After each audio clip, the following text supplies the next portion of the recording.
It's diplomatic license time right here on City TV. My name is Apioko, your regular host S. Now, we're at the Powerhouse, the Pan-African Writers Association premises. It's a heart of literacy, it's a heart of literature, and it's the heart of reading. Today is World Kid Lit Day 2021. It's a day that has been celebrated around the world, but in Ghana is the very first celebration of its kind. And today, dignitaries from all over Ghana, and indeed members of Ghana's diplomatic corps, have converged here to read to some of Ghana's children and to celebrate the importance of reading as it has a place in our development as a country and as a globe.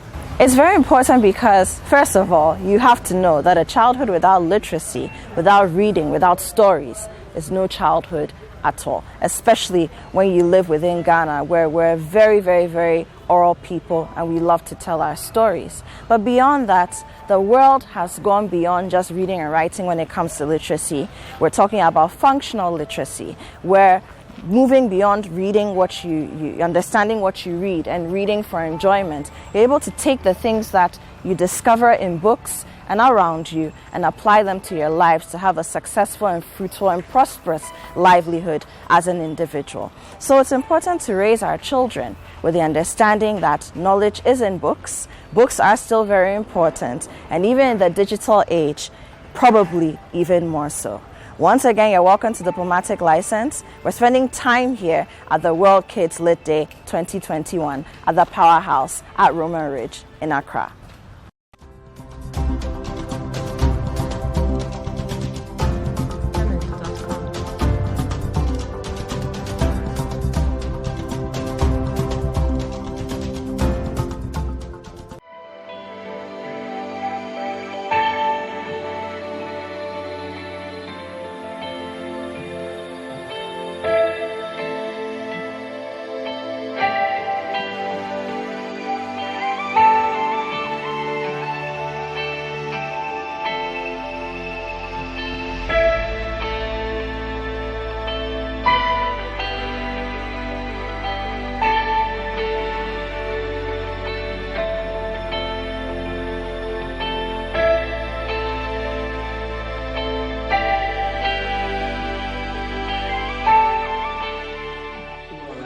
To make sure everything gets hacking at the same time.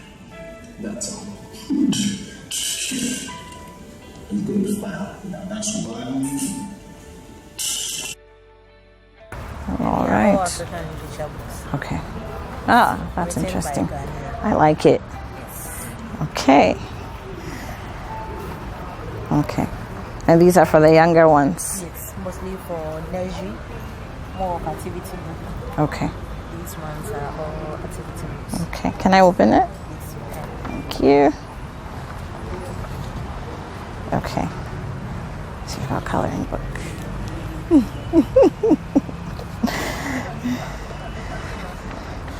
How much are they? Okay, this is going for 12 Ghana cedis. Okay. I'll come and buy some. My children will be very excited. Okay, so I'll come back to you. You visit this stand. Hello. This is Mount Type. Okay. So you do textbooks, I see novels, so you do almost everything. Yes. Okay. Hey, Madam High Heel or the inside? Yes. Thank you. Okay. And these are all Ghanaian writers as well. Okay. All right. So in terms of age brackets, where would you place or where would you advise that we place the books? From 6 to okay. 16. So these would be like the younger ones. Okay. And then the novels, your high school students kind of thing. Okay. I like it. I'll come back to you as well. Hello, World Reader. Hello. How are we? Good to see you today. Okay. Do we have some of the tablets here, or these are just like okay? These are all tablets. All right. How many books do we have on the platform now? On the platform? Yes. Well, the whole platform. Yes. The whole 10,000. 10,000. It's a lot. And do you have an idea of how many of them are Ghanaian or at least African publications? In terms of African, it's a 70-30. Okay. More than 70% of the books in the library are African. Okay. Okay. We're working with up to 28 publishers in Ghana. So we have a lot of Ghanaian content. Content on it. Okay. What's the distribution like? I know you've been penetrating the different communities, educational districts in Ghana. How has it been? Yes, so far so good. We have a major project in the eastern region, in the Volta region. Okay. Up in the north. And we have a lot of projects in Accra too. Okay. So we're going far. I'm going far. Yeah. Welcome back. You're still watching Diplomatic License right here on City TV. My name is Apioko. Now, there's a lot happening here at the Powerhouse today, at the premises of the Pan-African Writers Association here in Roman Ridge in Accra. You saw me interacting earlier with some publishers who are all members of the Ghana Publishing Association or Ghana Publishers Association. They're here selling books that have been written by Ghanaians for kids, for young people, for young Ghanaians, young Africans. But there's an event, a formal event happening. There are dignitaries present. We've got high commissioners, we've got ambassadors, reps of missions from all over the world. And of course, we have the Secretary General of the Pan-African Writers Association, Wole Okediran. So we'll be speaking to some of these people a little later on. But let's enjoy the readings, let's enjoy some of the recitals that the children are also giving today here as we celebrate World Kids Lit Day 2021 for the very first time on Ghanaian soil.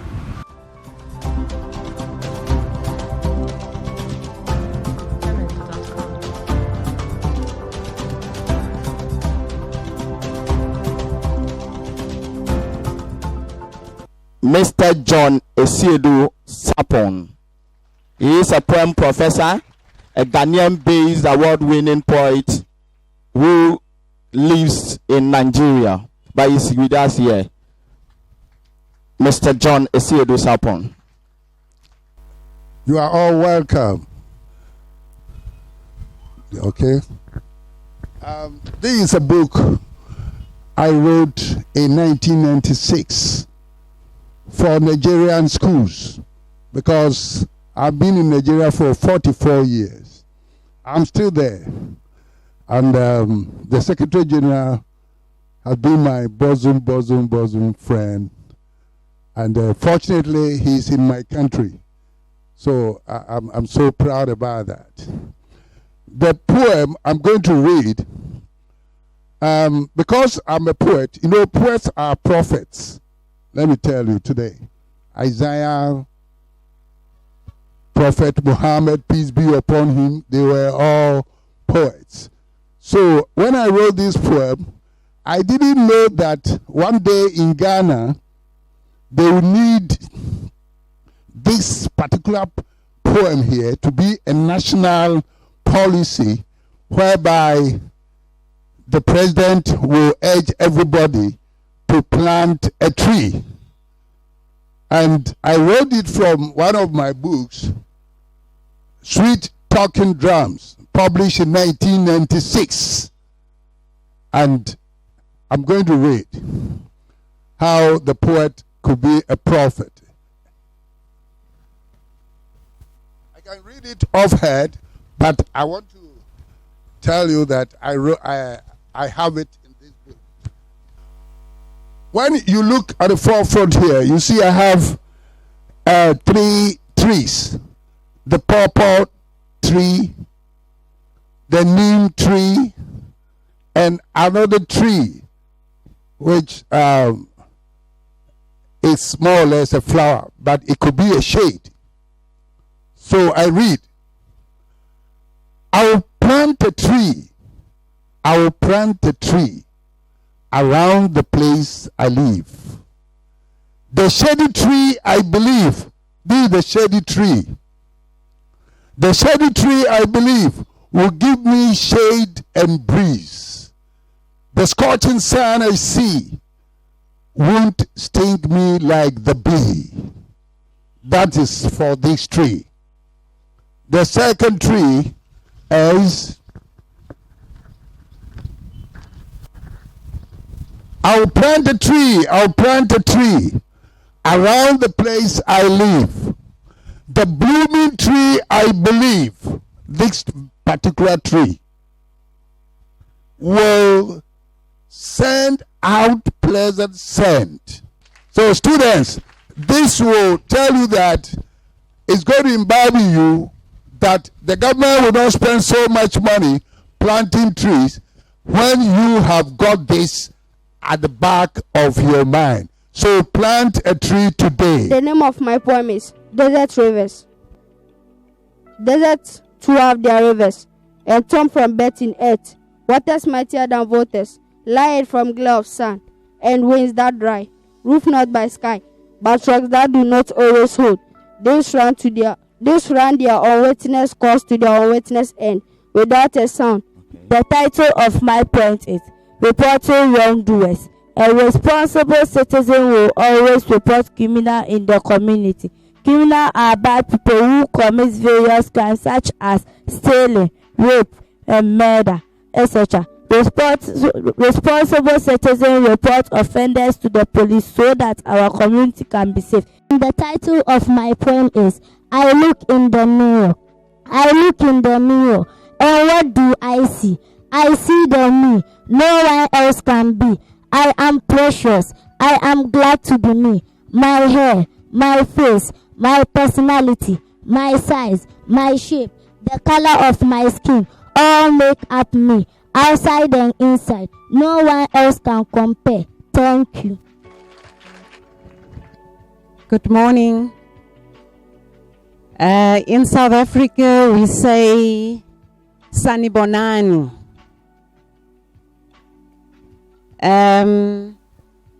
To the Secretary General, Dr. Wale Okodiran,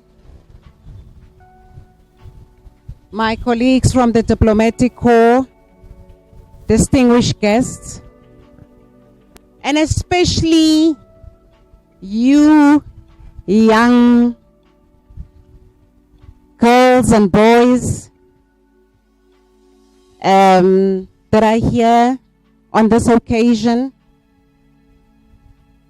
You are my special guests. I will also be reading to you in a while, but I first want to start by explaining to you the importance of reading, the importance of literacy, and how important this day is, and this launch as well.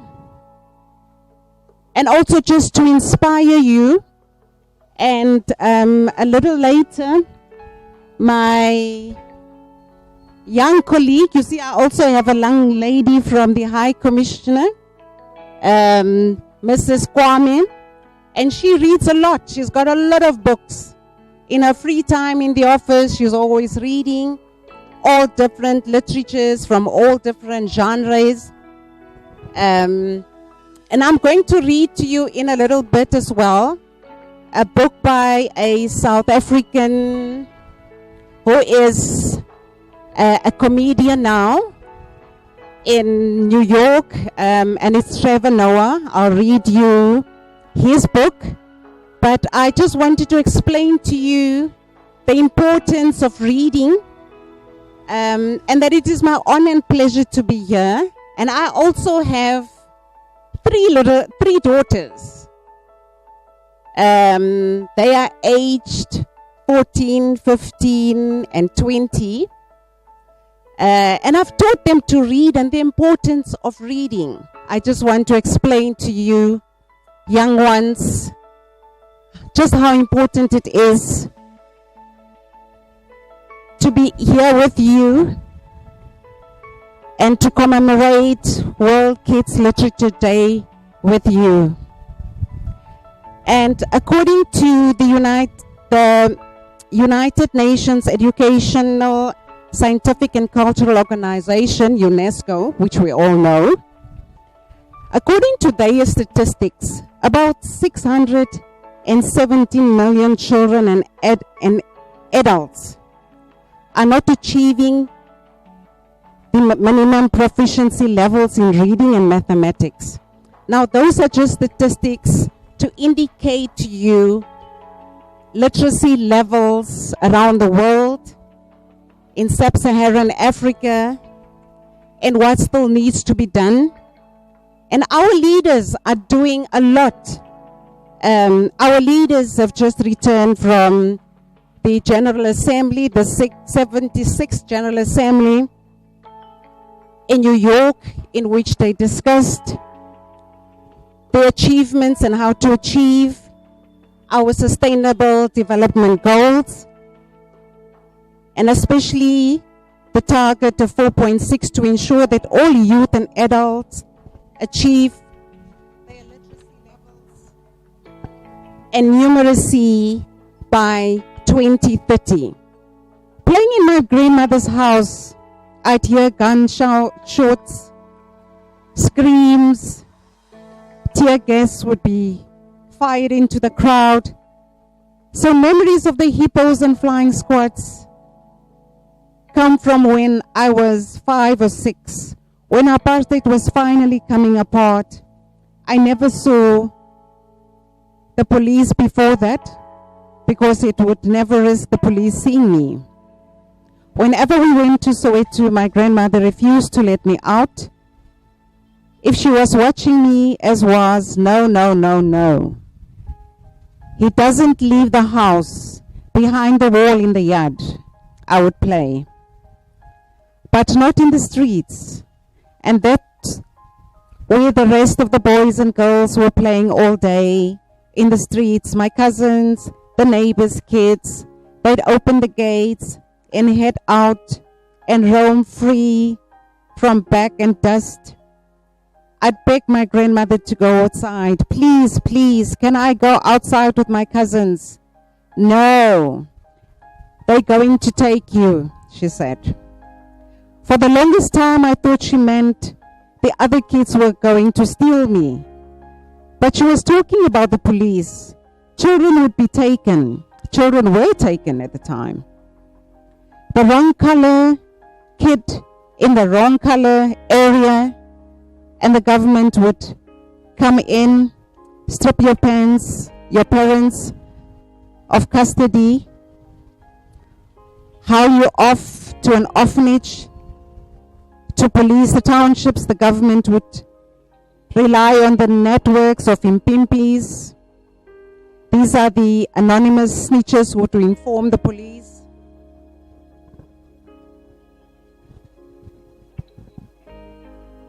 Of our suspicious activities.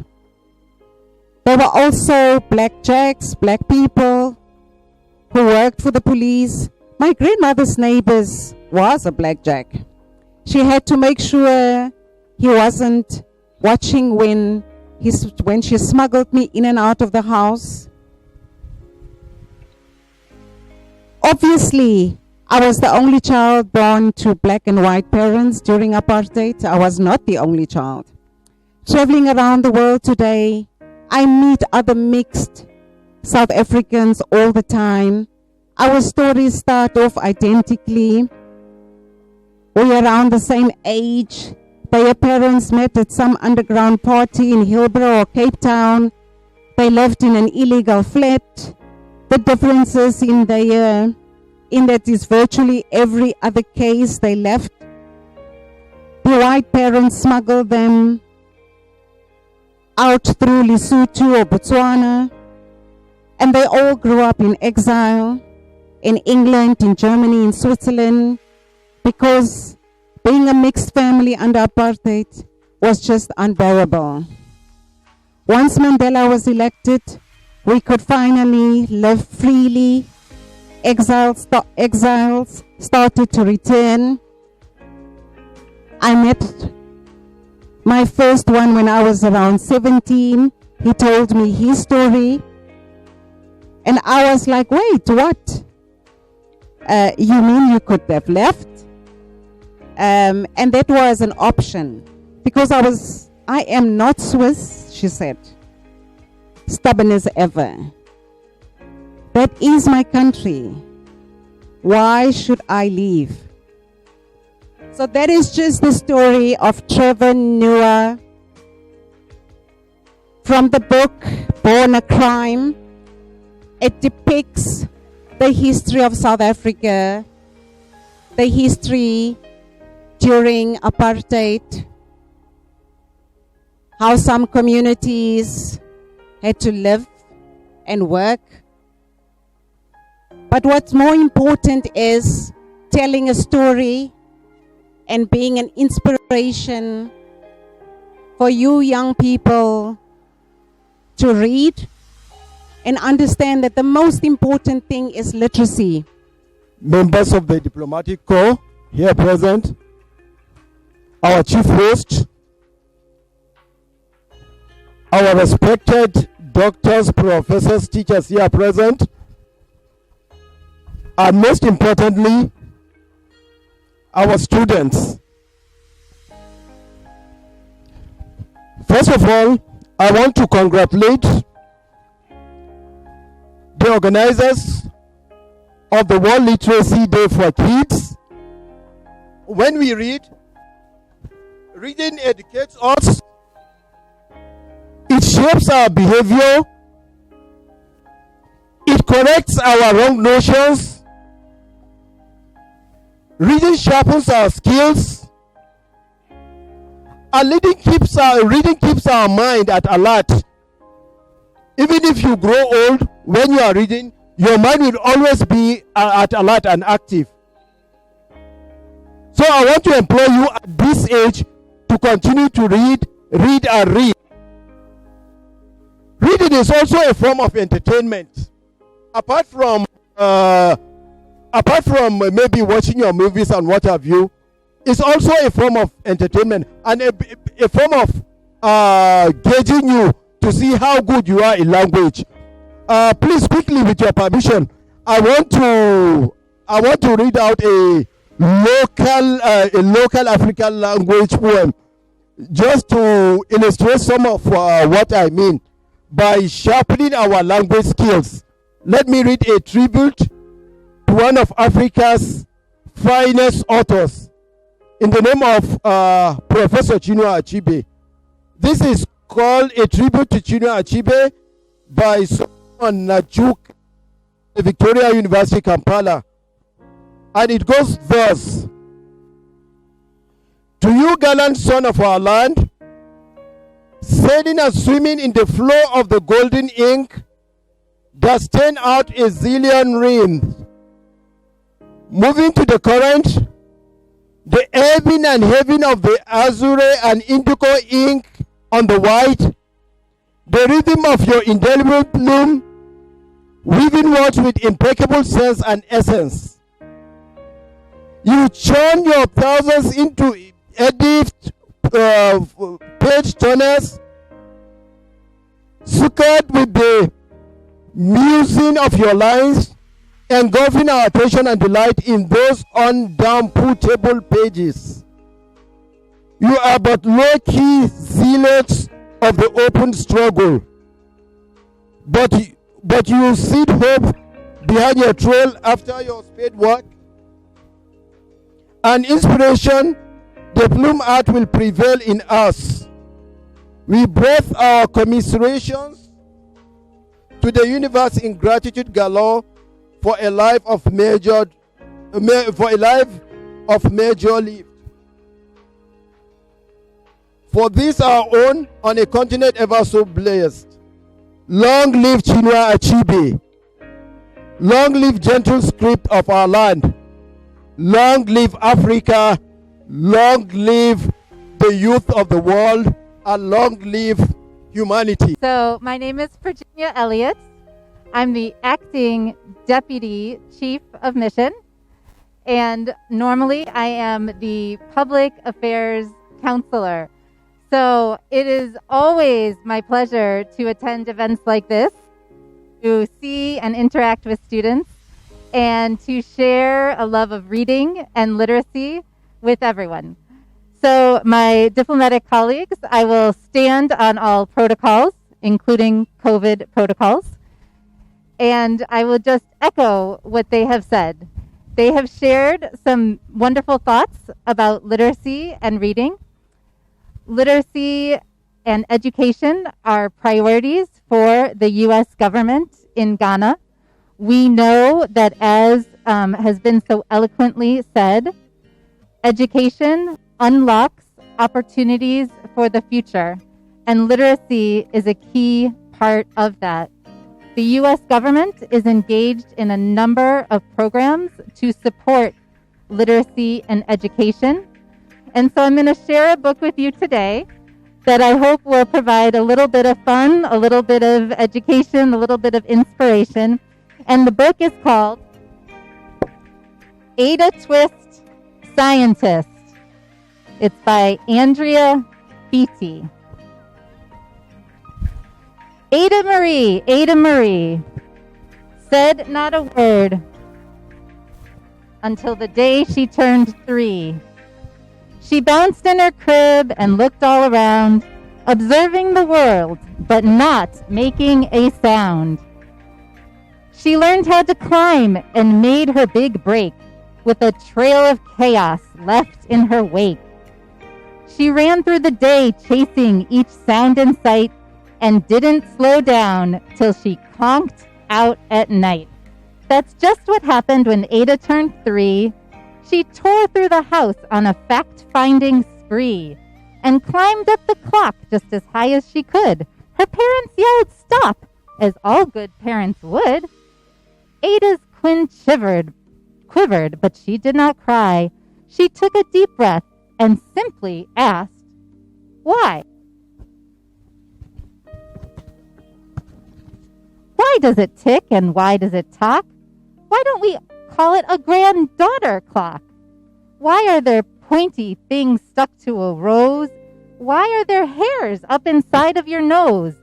She started with why and then what, how, and where. By the time she came back to why once again, she drifted to sleep as her dazed parents smiled at the curious thoughts of their curious child who wanted to know what the world was about. They kissed her and whispered, "You'll figure it out."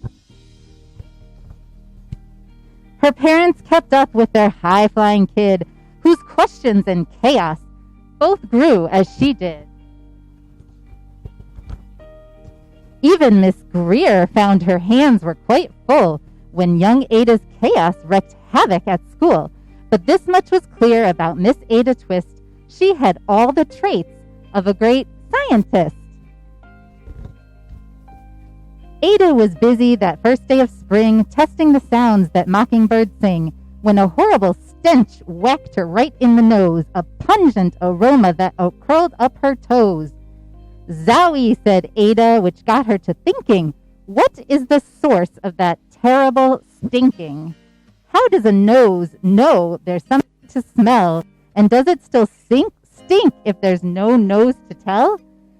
She rattled off questions and tapped on her chin. She'd start at the start where she ought to begin. A mystery, a riddle, a puzzle, a quest.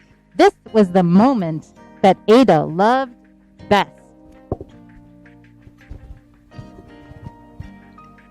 Ada did research to learn all she could of smelling and smells, but both the stinky and the good. One hypothesis Ada thought could be true: the terrible stink came from Dad's cabbage stew. Her parents calmed down and they came back to talk. They looked at the hallway and just had to gawk. No patch of bare paint could be seen on the wall. The thinking chair was now the great thinking hall. They watched their young daughter, and as they did, what would they do with this curious kid who wanted to know what the world was about?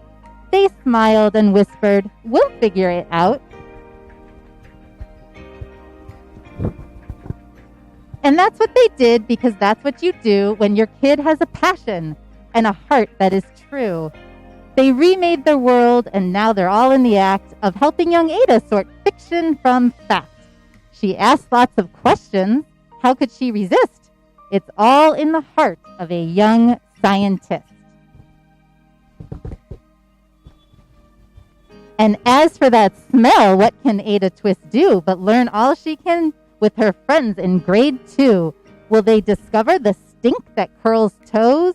Well, that is the question, and someday, who knows?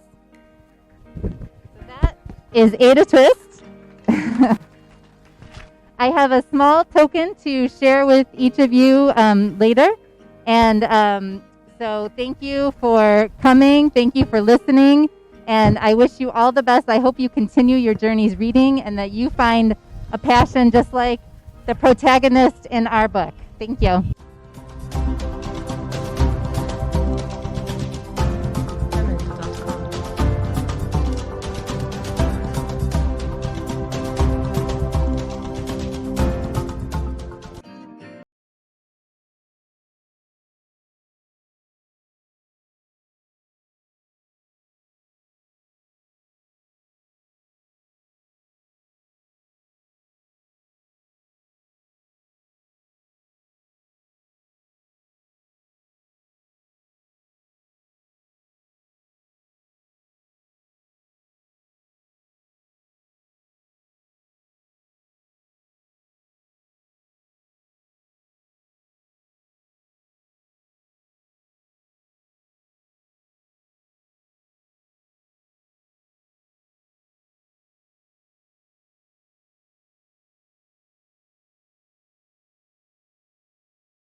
Welcome back. You're still watching Diplomatic License right here on City TV. My name is Apioko, and you have been witnessing all that's been going on here at World Kids Lit Day 2021. The first time it's happening in Ghana at the Pan-African Writers Association, and it's been a wonderful time so far. You heard the dignitaries, the high commissioners, the ambassadors reading to some of Ghana's children. So I have here with me Her Excellency Grace Janet Mason. She is the High Commissioner of South Africa to Ghana. You're very welcome. Thank you. Thank you. Good to have you. Yes, I don't believe we've met in person before. Yes. So, I mean, well, you read a really wonderful piece, or an excerpt of a piece from Trevor Noah. A lot of us know him as a comedian, but many people don't know that he's written something so deep. And why did you choose to read from that book? Well, let me thank you for giving me this opportunity, and I'm honored to have been able to attend World Kids Literacy, hosted by the Pan-Africanist Writers Association. The importance of educating our youth. I have a passion to inspire young people, and especially in education and reading, because that's the cornerstone of teaching kids, inspiring them knowledge and wisdom. And as I've indicated in my address, the book that I read by the author Trevor Noah depicts South African history. And because I can relate to it, I didn't tell my story, but my story is similar of that of Trevor Noah. But I call myself a rainbow in South Africa. So it's a story about growing up in Johannesburg and the criminality of a system that sought to divide us as people and as South Africans, where you would have a white father unable to live and raise his child simply by virtue that it's a black mother. So that segregation, that system, as what depicts what the book is about and what he's depicting. And of course, I also come from a colored community, so I can relate to his book, to his story. And that's what makes us unique South Africans in our diversities. We are very diverse, but that's what makes us. And hence I wanted to read the story because it relates to me, of course, and also because he's young, and these young kids look up to him as a comedian, and it's a bestseller in New York, and he's a comedian. I mean, and that's what makes it interesting, that they can relate to that. So Thank you so much for sharing a piece of you. I mean, describing yourself as a rainbow in South Africa, that's really deep, and thank you for sharing that. But just piggybacking on what you've said, how important would you say it is for young people, young South Africans, young Africans in general, and young black people, people of color, in a time when we're talking about systemic racism, we're trying to, do the right by colored people all around the world. How important would you say it is for people to document their stories in books the way Trevor Noah has? It's very important because with history, we use these books, and our history as Africans has always been storytelling. So the stories we get from our forefathers are written and documented. And we have a lot of great artists, great authors on the continent. And young kids must learn to start writing from a very young age. Like the author that started at the age of 12. So that is an age where young writers must start writing. And as Africans, we have so many stories to tell of our culture, our heritage, what just makes us Africans. So all of these need to be documented, archived, and our kids and their kids will know the stories as we know the stories of our forefathers and those who liberated us in the continent. So, absolutely. Your Excellency, thank you for being a champion for literacy and for young people, for young Africans. For young Africans. It's our future leaders. The youth of today are the future of tomorrow. Thank you so much. Thank you. So I've been speaking to Her Excellency Grace Jeanette Mason. She's a High Commissioner of South Africa to Ghana. She shared beautiful nuggets of wisdom for young people, but also things that adults, Africans, and definitely Ghanaians can take. We'll be right back.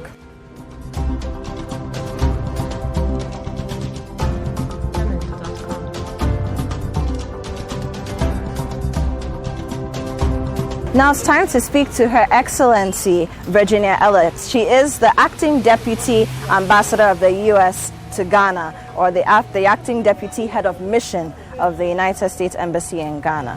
Hello. Hello. I got that right. You can also call me by my regular title, Public Affairs Counselor. Yes. It's good to see you. Likewise. Yeah. We met recently. We did. Yeah, I saw you at the Spelling Bee. The U.S. Embassy is a proud sponsor of the Spelling Bee as well. And we're a big supporter of literacy and education.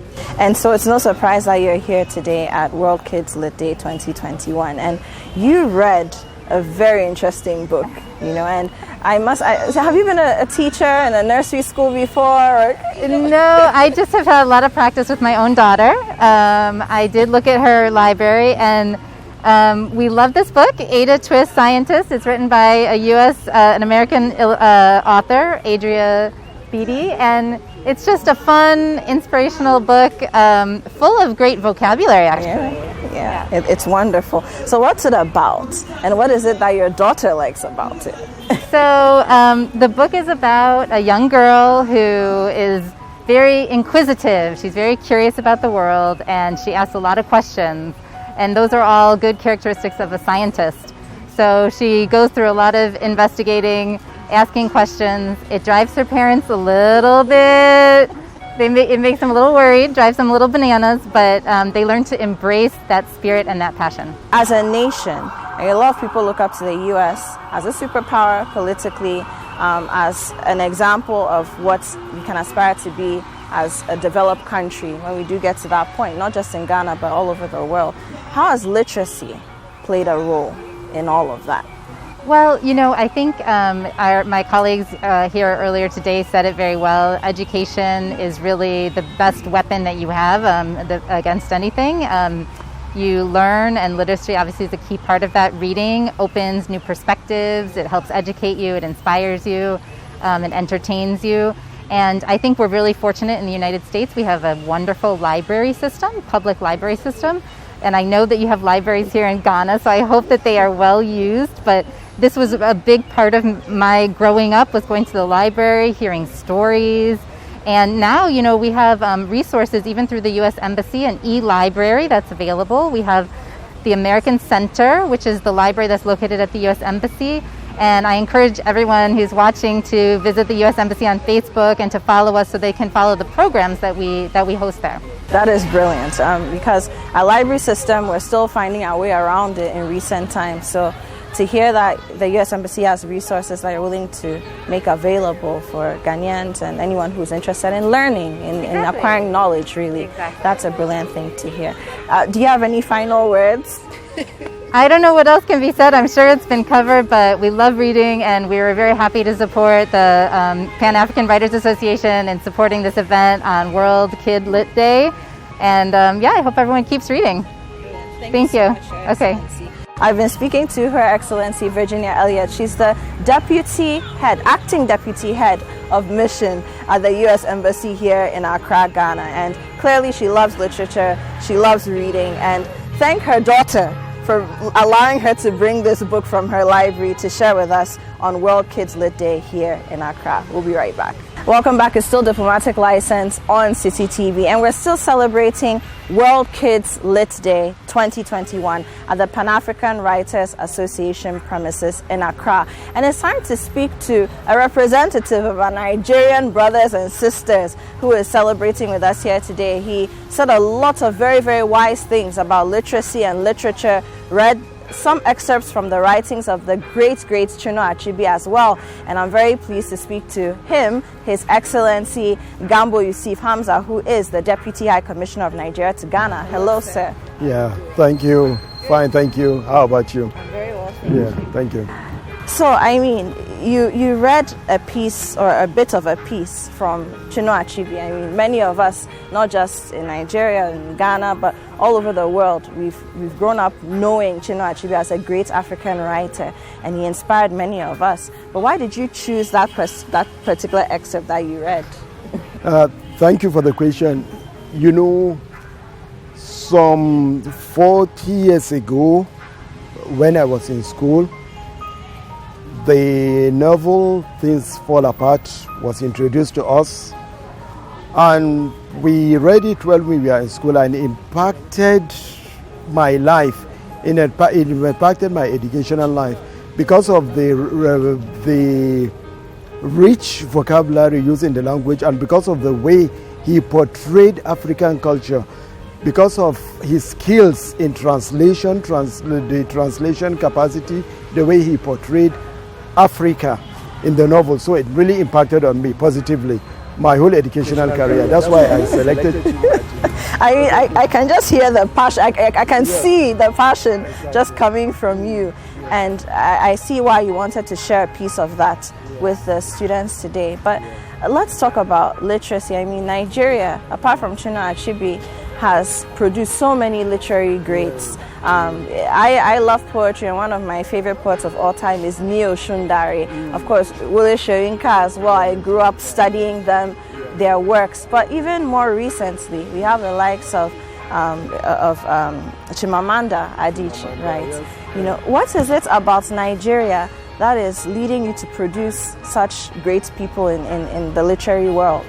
Yes, actually, what we have in Nigeria, one plus for Nigeria is that we are a people that vigorously pursue education.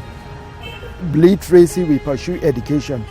And because of that, I'm sure you are aware, all over the world, wherever Nigerians are, they excel education-wise in the field of science and technology. They are top of the tops. In the United States, the Nigerian migrant population are the most educated, as I'm talking to you today. And we are even striving more and more. We just have this passion for learning. We just like reading and reading. That is it.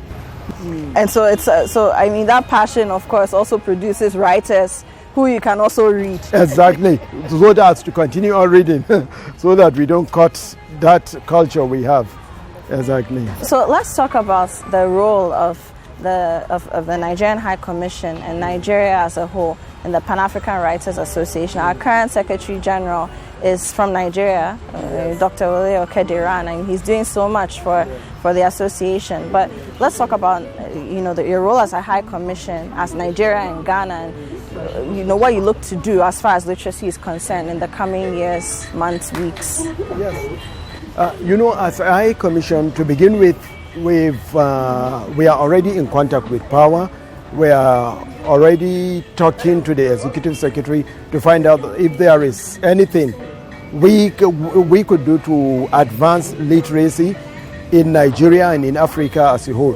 We are working on that, and we have a whole section in the embassy dedicated purely to education and headed by a very senior officer of the embassy, a minister in the High Commission is in charge of education, just to show you the passion we have for education. And we do assist our students here, we do visit them from time to time, and we do render the necessary assistance, the hand of fellowship, as the time goes, as required from time to time. Okay. Your Excellency, my final question to you. The African culture is a very oral culture, as is Nigerian culture, Ghanaian culture. Of course, we are Africans. What place do you think oral books should play in trying to raise up our young children? I mean, people are not reading. How can we use oral books to supplement? Yes, it will be good to develop a project for African leaders to develop a project. Since reading culture in some climes is reducing, it's reducing somehow. Maybe with this social media platform we have, we could launch some of these audio books so that people will have more time to listen to this literature, even for those that cannot read. It's a way of using modernity to advance literacy. Exactly. Thank you so much, Your Excellency. Thank you. Good to see you again. And like I said, you are looking very dapper on this World Kids Lit Day. You're also looking great in African attire. Thank you so much. Yeah, thank you. So I've been speaking to His Excellency Gambo Yusuf Hamza. He's the Deputy High Commissioner of Nigeria to Ghana, and it's always a joy to speak to him, not just because he's a wonderful person, but because he's a Niger brother. We'll be right back. We've been spending our time today at the Pan-African Writers Association premises here at Roman Ridge in Accra, Ghana. And of course, I've said it over and over again. In case you just joined us, I will let you in on the secret that we're celebrating World Kids Lit Day 2021, happening on Ghanaian soil for the very first time. And when you're in someone's home, you must engage them in conversation. Very important. And so I have here Dr. Wale Okediran. He is the General Secretary of the Pan-African Writers Association, more widely known as Power. Hello, Doc. Yes, good afternoon. Good to see you. Thank you. Good. So let's talk about why Power has decided to host this event here today. Yes, thank you. Today we are marking the World Literature Day for kids and teens. World Literature Day is a new phenomenon put together by some literary enthusiasts in the western part of the world. And the idea is to pick a day in September of every year to celebrate literature for kids and teens. Because we believe that our children, the earlier you expose them to literature, the better for their reading and writing acumen. We have been complaining for a long time in Africa about the poor reading culture, and we believe that part of the solution is the need to expose our children, kids and teens to reading and writing. And that is why we decided to mark it today. Okay. Dr. Okediran, Power has been doing a lot of things for the literary space. And since you in particular have taken office, we've also seen many things. Even throughout COVID, there were online events just to make sure that what we need to get and gain from literature and from literacy, that is happening. But I've seen that there are workshops. Of course, we had our dignitaries, our diplomatic envoys also coming through today. But beyond today, how does the Pan-African Writers Association see themselves getting involved in the bigger education system to make sure that what we do today is not forgotten and left behind? Thank you very much. The Pan-African Writers Association is an umbrella body for literary organizations in Africa. In Africa, we have 54 countries, and each country has its own writers association, and all of them are now under Power. So beyond today, our plan is to encourage all members of Power all over the African continent to put in place activities that we engage with the kids and teens in the literary sphere. And we are talking about workshops, we are talking about opportunities for the children themselves to write and read, and also we are talking about even putting in place opportunities for publishing by these young ones. Because like today, we had the example of a publisher who started writing at the age of 10. And we also believe that parents and guardians have a big role to play in continuing this process. So we're going to have a way of engaging with parents and guardians so that they will see that apart from teachers, they are also very important as teachers in quotes for children in the area of writing and reading. My final question to you, Doc.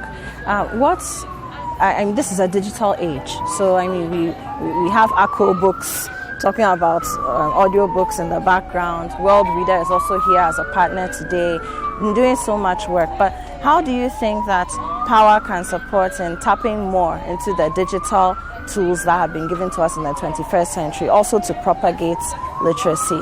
Yes. Just like you rightly said, during the pandemic, Power worked mostly online. Most of our workshops and seminars were done by Zoom.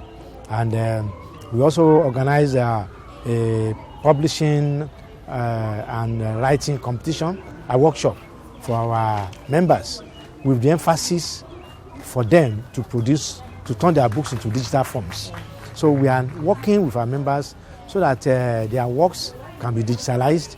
By so doing, movement of books across the countries in Africa will be better, and we will not be using pandemic as an excuse, so that we will not say until I have a physical book. So we are already working in this process of digitalizing our books, and beyond that, we are also encouraging our members to look for other forms by which their works can be propagated. We are talking of making their works into cartoons for children. We are talking of film adaptations, and then we're also talking of working in the social media. We now have workshops by WhatsApp. We have workshops through Instagram and through other social media. These are the things we are working with our members. Okay. Thank you so much, Doc. Thank you, and hope to see you again soon. And thank you for all the work that you and the Pan-African Writers Association is doing for writers everywhere in Africa. Absolutely. Thank you so much. So I've been speaking to Dr. Wale Okediran. He is the Secretary General of the Pan-African Writers Association. And we're here on his turf today celebrating World Kids Lit Day 2021 for the very first time in Ghana. But look, as you can see, as you've experienced, this by no means is a small celebration, and it's definitely not one that we're going to forget anytime soon. We will be right back. Now, earlier I stopped by their stand. It's not the first time I'm experiencing World Reader in any way, shape, or form, but it is the first time that on camera, on diplomatic license, we'll be speaking to anyone who represents the brand. And so I have here Samuel. He's the programs manager of World Reader Ghana. Hi, Samuel. Hi, I'm doing well. Good. So let's talk about World Reader. What is it? If you had to sell World Reader to me in just half a paragraph, how would you do it? Half a paragraph. Well, World Reader is all about making books more accessible and creating a world of readers. We believe that readers build a better world, so that's what we're about. Brilliant. So I see some tablets here. How does the system work? Yeah, so World Reader, like I mentioned earlier on, we are all about creating a world of readers, right?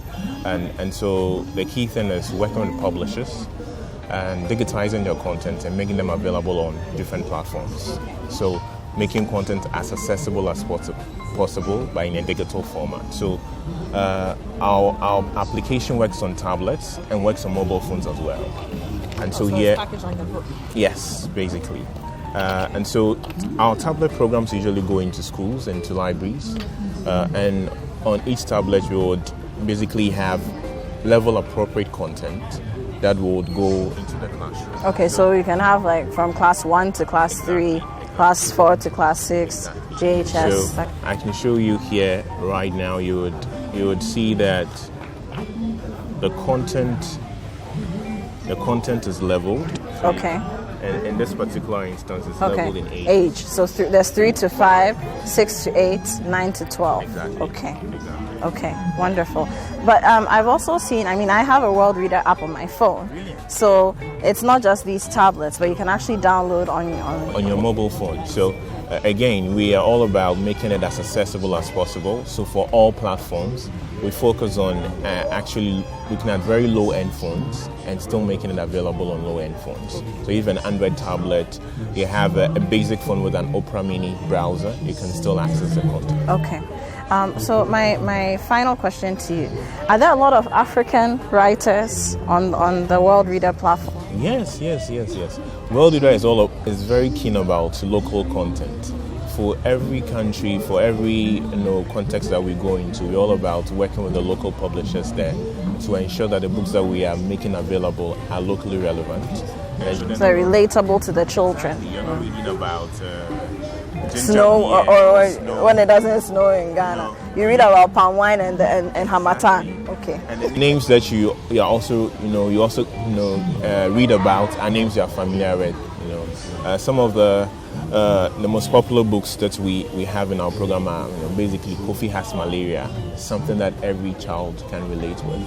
And what is interesting is that because a lot of our content is all African content, like I think I mentioned earlier, we have about a 70-30. We still introduce children to European content, but it's more, we have about 70% of our library from Africa. And we have this cross-pollination of content where you have children reading content from Kenyan publishers.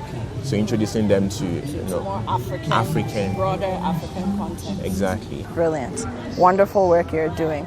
Wonderful work. And I'm sure at some point we'll talk some more and really get into some of the challenges. I'm sure there are many challenges that you're facing as you try to get books and readable material into our schools across the educational districts, across the country. Okay. Thank you. Yes. Thank you, Samuel. So I've been speaking to, absolutely, you're most welcome. So I've been speaking to Samuel. He's the programs manager of World Reader Ghana. He gave me a crash course basically on what World Reader is about, what they do, and how you at home can access it as a student, as a child, as a young person, but also as an adult, so that it's not just the games on your phone, but content that your children can read and learn from as well. This is still Diplomatic License on City TV. We're still celebrating World Kids Lit Day 2021 here at the Pan-African Writers Association premises in Accra, Ghana. We'll be right back.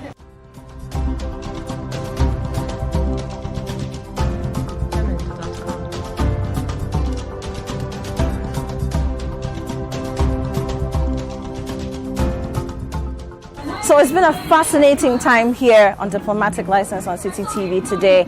We've been celebrating World Kids Lit Day 2021, something that's been celebrated around the world over the years, but for the very first time in Ghana, we're experiencing it right here at the Pan-African Writers Association premises here at Roman Ridge in Accra, Ghana. We've had a wonderful time engaging with some of the diplomats who are represented here in Ghana, reading with some of Ghana's children, sharing wisdom with them, and letting them see in real time and in person the reasons why reading, literacy, and everything that have to do with knowledge and education are important for the future of our children.